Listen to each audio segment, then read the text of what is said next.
listening, from all leadership capacities, probably is the one that's most underrated. Everyone talks about vision and about this and about that, but listening is really at the source of all great leadership.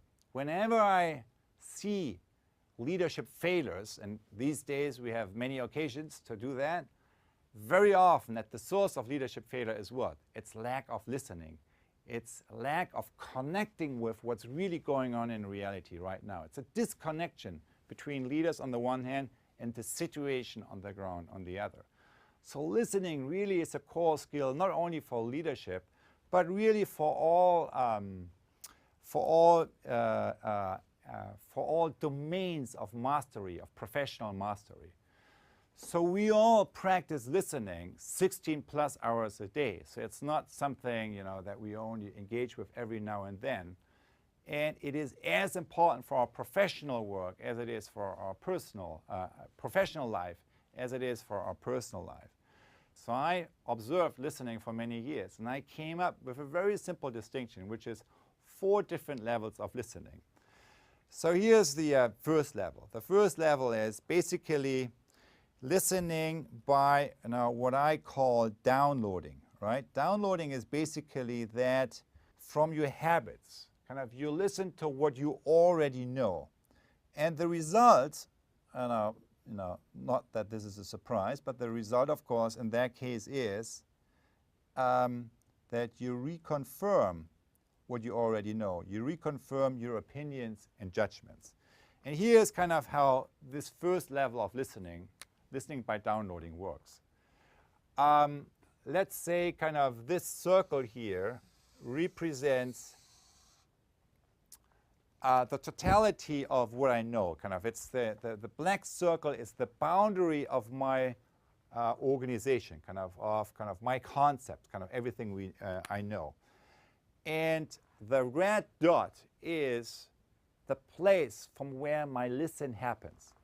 So when I listen from the center of my own prison, what is it that I recognize? What is it that I'm listening to? I pay attention to what I already know. It's like projecting my own slides on the wall. So I'm in a closed room, all the windows are closed, all the curtains are down, and everything I see is limited to what I am projecting, my own concepts, my own slides, what I am projecting onto the wall. I'm not saying what you're projecting is not good or not appropriate. All I'm saying it's not what's really going on outside. It's a result from your experiences of the past. It's reflecting the past, not the present moment. And it's something that you project onto the wall. That's listening 1. The outcome is we reconfirm what we already know. Here's listening 2. Listening 2 is factual listening. And the essence of factual listening is that we notice what's different, right? We are noticing differences. We access the open mind. And the outcome is that we, notice disconfirming data. We notice what is actually different from what I expected to see. Charles Darwin was known to always have a notepad on him where he would write down observations that contradicted his theory, because he knew exactly what our mind is doing. When we notice something that doesn't fit our theory, is in contradiction with that, our mind is over time getting rid of everything that's not confirming what we expect to see.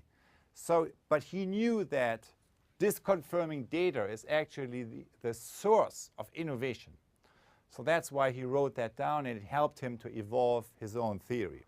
So here's what factual listening is. It's,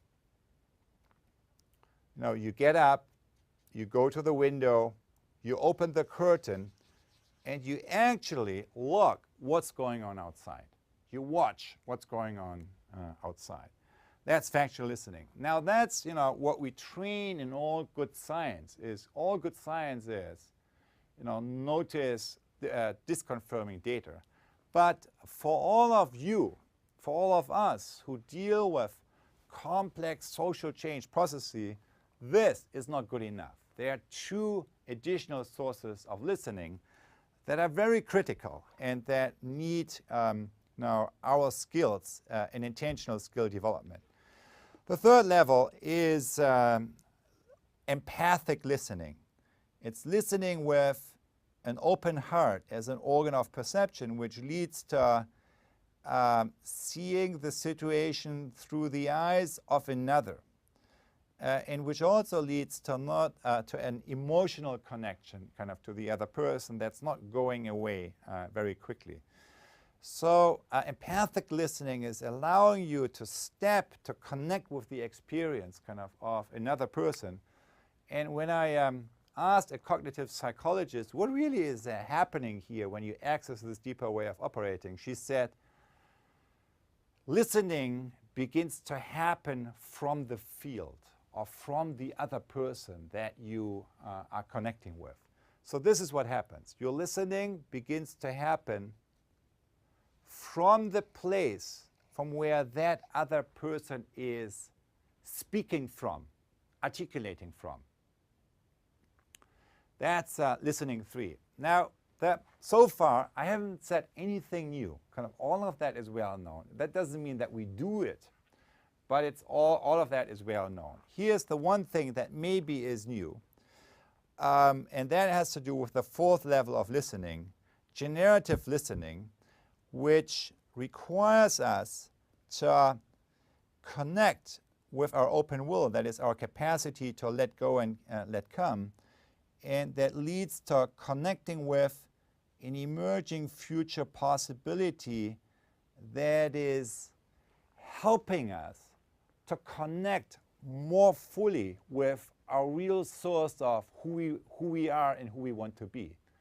So you know whether or not you are operating on level 4 listening when you watch your level of energy and when you watch whether or not your sense of self, your sense of identity has shifted a little bit towards the person who you really are and who you're moving towards. So what are examples for level 4 listening? It's great coaches, right? A great coach is listening to you, is listening to me, not only in terms of listening to all my struggles and empathizing with them. No, a great coach is listening to my current struggles in terms of noticing already the arrival of my highest future possibility. So connecting, seeing in me my tomorrow self, my emerging future self, and by paying attention to it, helping me to actually connect with that. So that's what great educators do. That's what great leaders do. They don't see you in terms of only your past, but they see you in terms of your highest future possibility. And that's kind of what this fourth level of listening is about.